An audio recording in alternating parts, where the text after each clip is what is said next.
They said she was too emotional, too soft, too small for combat. Riley had heard it all before.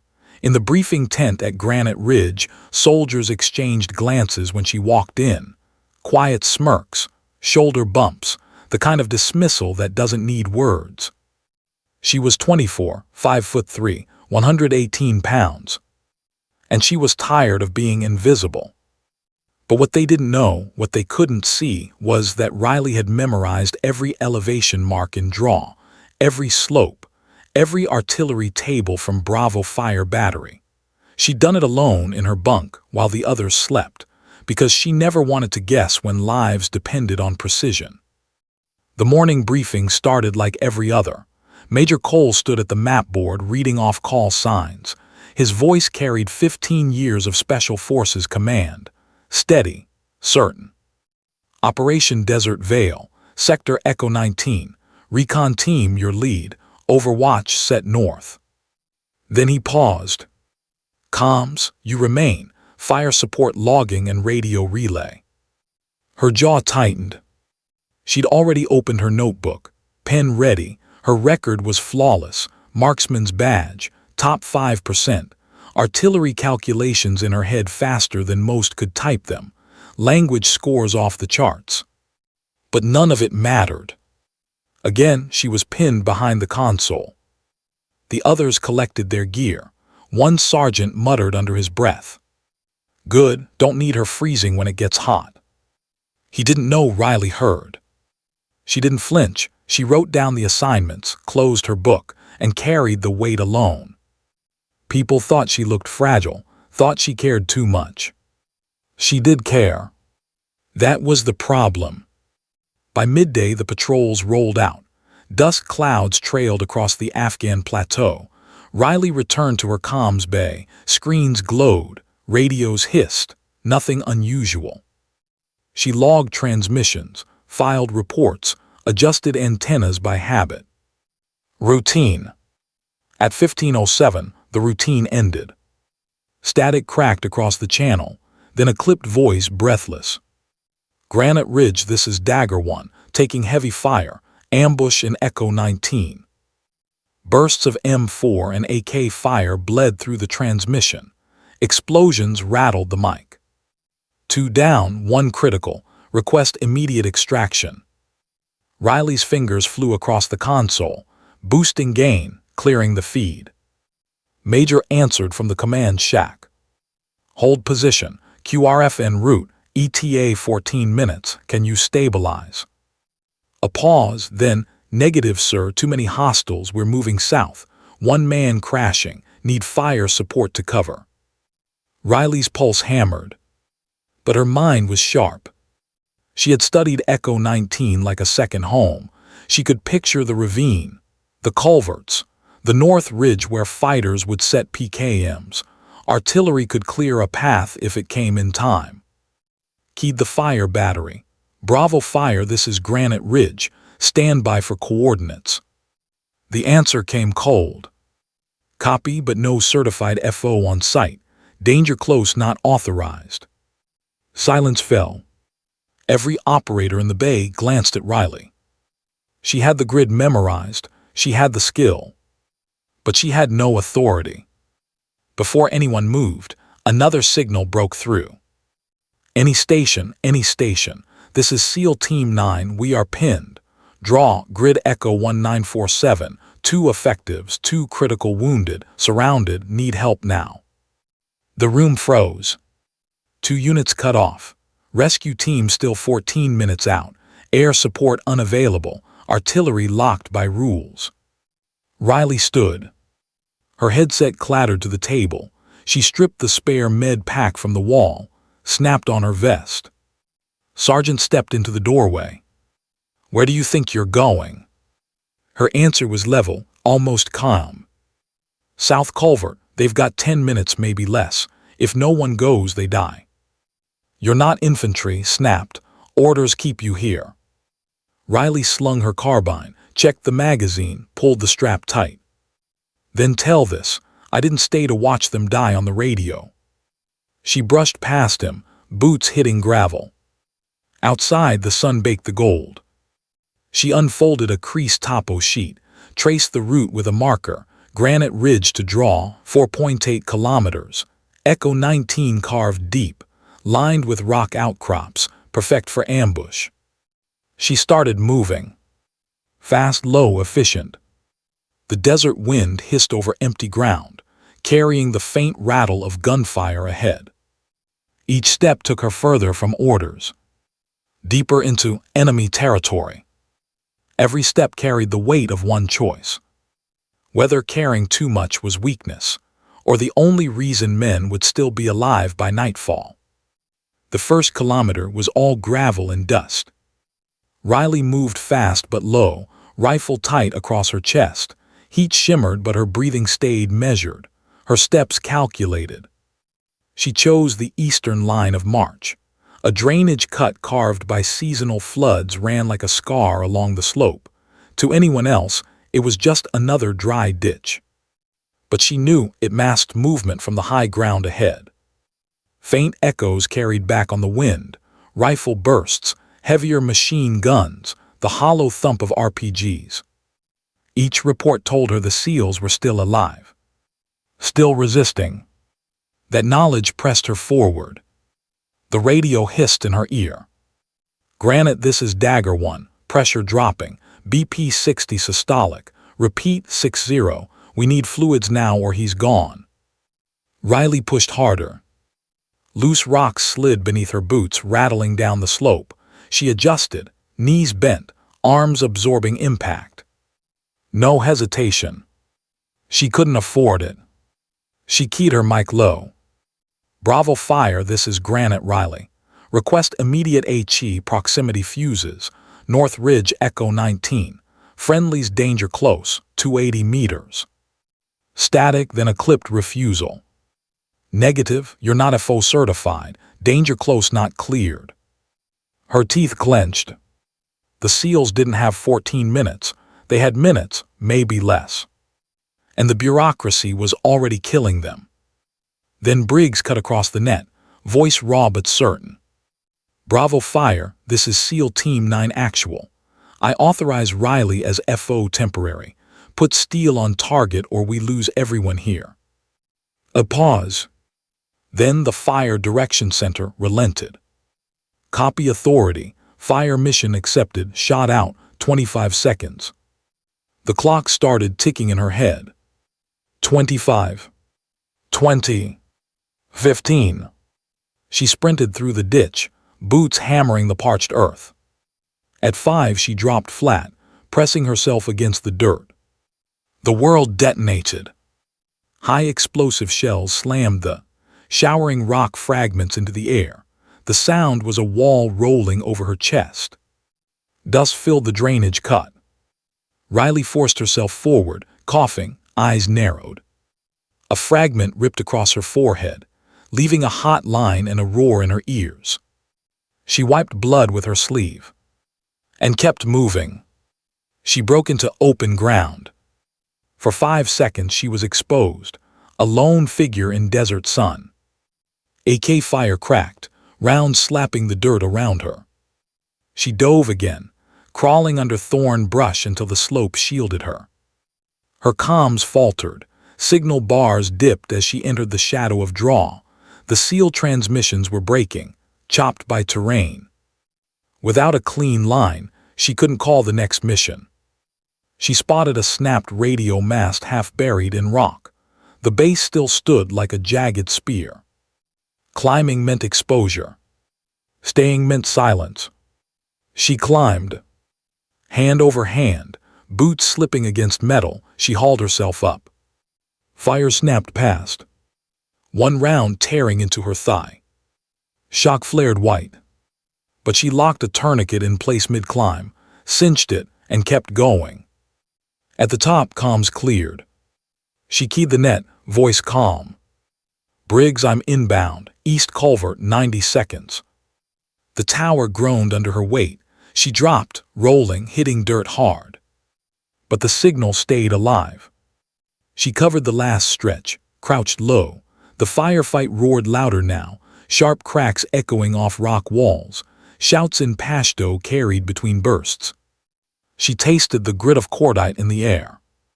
Then she saw them. Dark figures crouched behind broken stone, helmets caked in dust, weapons spitting controlled bursts. Two bodies lay motionless, one bleeding heavily. Another SEAL struggled to keep a tourniquet tight with shaking hands. Chief Noah Briggs glanced up, disbelief cutting through exhaustion. For a second, his eyes widened. Then he tossed her a battered patch from his sleeve.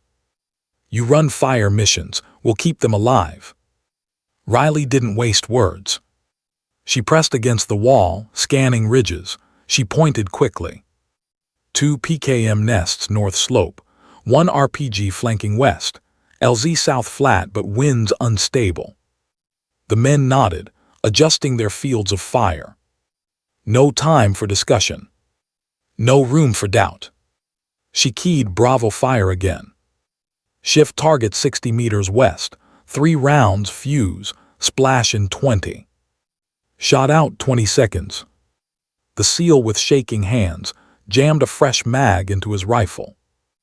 Riley crouched beside the unconscious man, slipped fluids into his line, pressed her palm to his chest. "Stay with me," she whispered. Steady voice against chaos. The ground shook again. Explosions ripped the ridge. Dust clouded the valley, masking their movement. Now Riley barked. She grabbed the first wounded man, hauling him into a modified carry. Weight crashed against her shoulders, nearly double her frame. Pain flared in her leg wound. But she pushed off, teeth gritted. Briggs and another operator dragged the second casualty.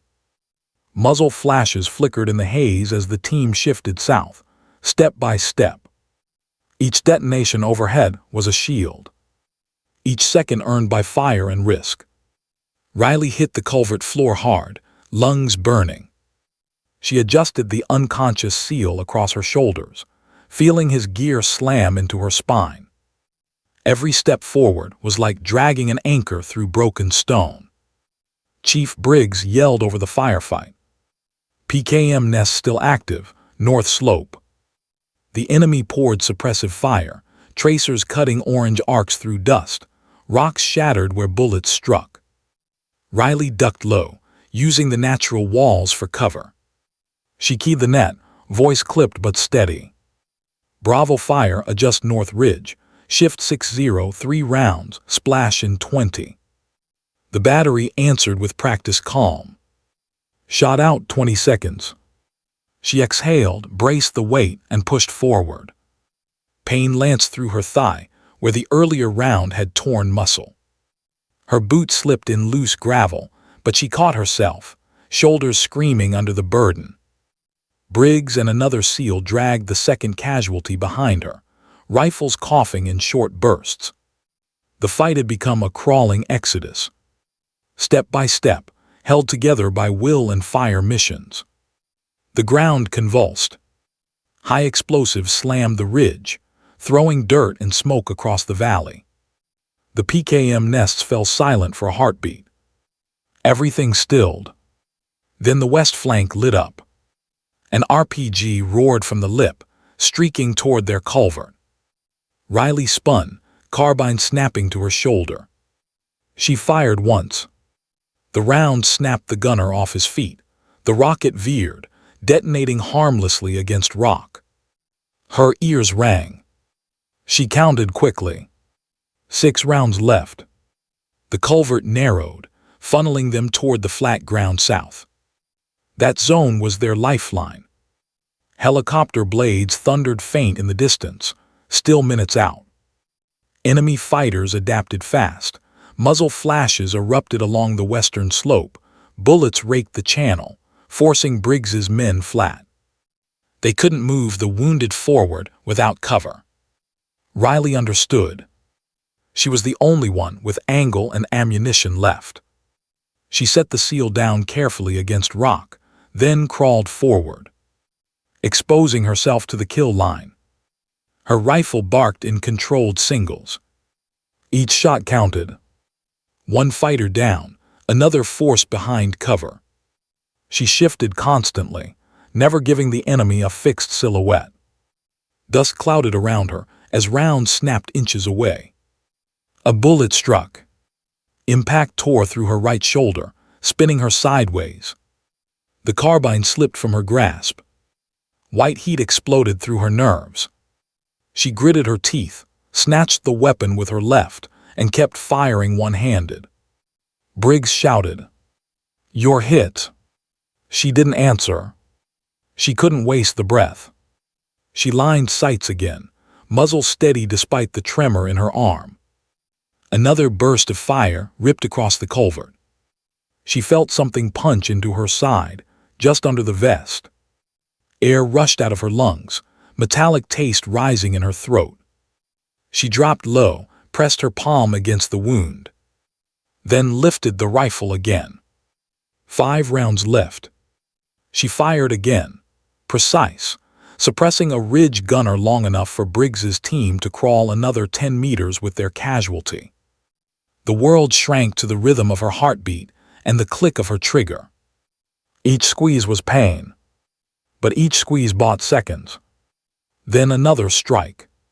Her thigh again, a tearing shock that nearly folded her legs. She fell hard, grit embedding into her cheek. Darkness edged her vision, but she forced herself up on elbows. She would not stop. 4 rounds left. Inbound 1 minute. The pilot's voice cut across comms. Rotor wash trembled in the distance, a promise and a warning. The enemy knew it too. Gunfire intensified, tracer lines seeking the aircraft's approach. Riley saw the glint of another RPG tube swinging toward the sky. She braced the rifle, ignoring blood pooling beneath her. Breath in, sight steady. She squeezed. The round caught the gunner's chest. The launcher clattered down the slope. 3 rounds left. Her vision blurred. She could feel herself slipping, strength bleeding out faster than she could hold it. But she stayed in position, rifle steady. Body a wall between the seals and annihilation. Bullets chewed the stone inches from her face. One grazed her helmet, snapping her head sideways, leaving blood seeping down her temple. The world roared in her ears, sound collapsing into a tunnel. 2 rounds left. Briggs's voice carried, ragged but firm. We're at the zone, 30 meters.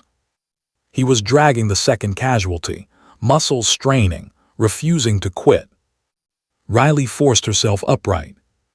Her knees buckled, but she locked them by sheer will. She shifted her rifle, sighted the ridge again, and pulled the trigger. 1 round left.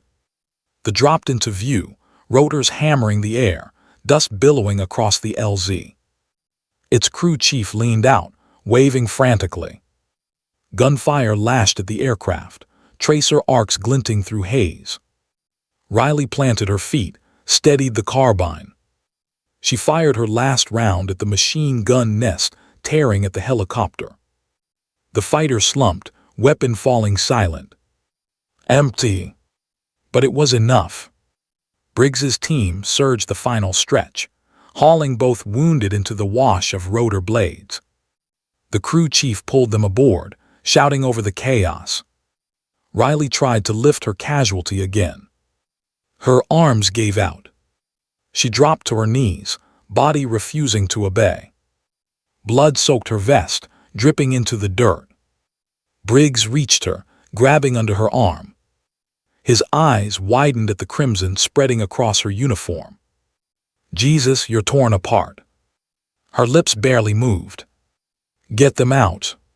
She collapsed against him as the helicopter thundered above. A roar that drowned everything else. The last thing she felt was the vibration of rotors shaking the ground, carrying them toward survival. The operating room lights were blinding. Riley lay motionless under the sterile glare, tubes running from her arms, chest rising shallow with every mechanical breath. Surgeons worked in silence, pulling fragments from muscle, patching torn vessels, fighting against the tide of blood loss. Outside, the corridor was packed. Chief Briggs sat in a chair that looked too small for him, uniform streaked with dirt and dried blood.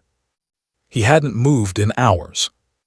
The two rescued SEALs, bandaged but conscious, refused evacuation until they heard she was alive. At 2200 hours, the lead surgeon finally stepped out. His scrubs were stained, mask pulled down, eyes heavy with fatigue. She's stable, she'll need months of rehab, but she made it through. Relief swept the hall. Briggs closed his eyes, letting out the breath he'd been holding since the firefight began. Word spread across Granite Ridge fast. A comms specialist had carried men twice her size, coordinated fire missions, and survived 3 bullet wounds plus shrapnel. Soldiers gathered in mess halls, whispering details like fragments of a legend. None of them had expected this from the quiet operator who rarely left her console. 2 days later, a convoy arrived. Not reinforcements. Investigators. Colonel Kensington led the board, a woman known for her rigid discipline and cold assessments. Her team carried thick files, ready to scrutinize every decision made during the ambush at Echo 19. Major briefed them first. His voice was steady, but his eyes betrayed the strain. Specialist left her assigned post without authorization. She engaged hostile forces independently, but she also saved 6 Americans who would be dead without her intervention. Kensington's tone was clipped. Results don't erase insubordination. If every soldier chose which orders to follow, units collapse. The next morning, Riley sat in a wheelchair in the conference room. Bandages covering her shoulder and thigh, her uniform was loose, arm in a sling. She faced the colonel directly, posture upright despite the pain. "Specialist," Kensington began, "do you understand the gravity of your actions?" "Yes, ma'am, I disobeyed orders." Riley's voice was quiet but clear. "Then why?" She didn't hesitate. "Because Chief Briggs said he had minutes left, because artillery couldn't fire without an observer, because no one else was close enough. If I stayed at the desk, they would all be dead." Kensington leaned forward. "You risked your own life. You risked becoming another casualty, forcing more men into danger." Riley met her gaze. "Ma'am, I decided I couldn't live with doing nothing while Americans bled. The risk to myself didn't outweigh their lives." The room went still. The colonel's pen tapped once against her notes, then stopped. She closed the file. "Specialist, your methods were reckless, but your results were undeniable. This board will not pursue court-martial." A flicker of relief crossed Riley's face. But the colonel wasn't finished. "Instead, you are being transferred to Special Operations Command for advanced assessment. You'll undergo the most demanding training this army offers. If you pass, you'll join missions that require initiative, exactly like what you showed at Echo 19. For a moment, Riley couldn't speak. The words felt heavier than the wounded men she had carried. Finally, she nodded. "Ma'am, I accept." 6 months later. Ford. Riley stood on a muddy range, uniform soaked in sweat. Around her, veterans of Rangers and Green Berets pushed through the same brutal course. She was smaller than most, scar tissue pulling tight across her side. But she refused to stop. An instructor shouted over the noise. "You've got something these others don't. You don't know how to quit." She didn't answer, just pushed another casualty dummy onto her shoulders, and kept running. By the end of the cycle, she had earned her place. Her name appeared on the roster of a newly formed unit, tasked with missions where conventional methods failed. And for the first time, her emotions were recognized. Not as weakness, but as fuel. Back in Afghanistan, Briggs and the men she had saved followed her progress. Letters traveled across the ocean. "You carried us when nobody else could." One note read, "That patch you gave back, I kept it.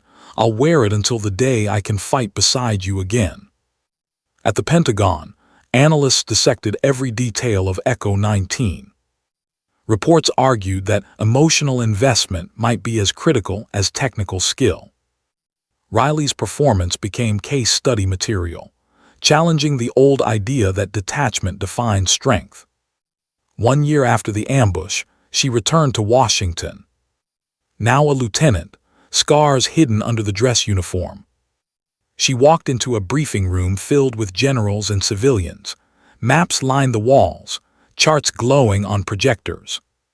She spoke calmly, without theatrics. Traditional doctrine teaches emotional distance as combat discipline, but in Echo 19, what saved lives wasn't detachment. It was refusing to let men die when I had the ability to act. Emotional investment, properly trained, is a multiplier. It drives preparation, it drives resilience, and it drives victory. Silence followed, not from doubt, but from recognition. They had seen the photographs, her vest soaked in blood, rifle clutched in a single working hand. They had read the transcripts of fire missions she called under fire. No one questioned the proof standing in front of them. As the briefing ended, Riley's phone buzzed. A message from Briggs, now back stateside. "And Hayes are on their feet. We still tell the story of the day you walked out of Granite Ridge alone. They call you the one who refused to quit." She smiled faintly, slipping the phone away. Titles, promotions, accolades. All of it mattered less than knowing those men were alive, because she had cared too much to stand still. That night, she walked across the Pentagon parking lot. Stars faint above the city haze.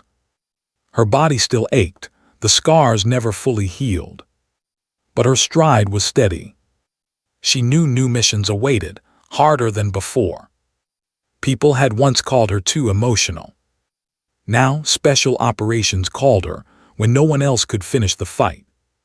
And that made all the difference. Sometimes strength doesn't come from silence. It comes from refusing to stay quiet when lives depend on your voice. Sometimes courage isn't about following orders. It's about knowing when the right choice demands you break them. And sometimes the softest hearts carry the heaviest burdens, not because they're weak, but because they're strong enough to bear the weight.